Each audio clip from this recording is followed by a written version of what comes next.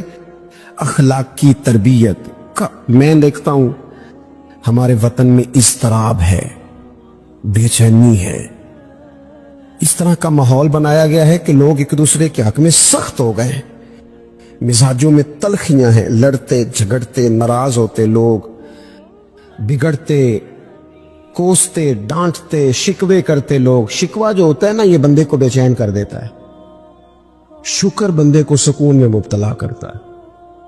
شکوے آزمائشیں اپنے دلوں میں وسعت لائیں، ایک دوسرے کو اصلاح کی طرف لائیں، ایک دوسرے کو پیغام دیں، ایک دوسرے کی تربیت کریں، تھوڑا سا حوصلہ، تھوڑا سا صبر، تھوڑی سی گنجائش اپنی طبیعتوں میں پیدا کریں۔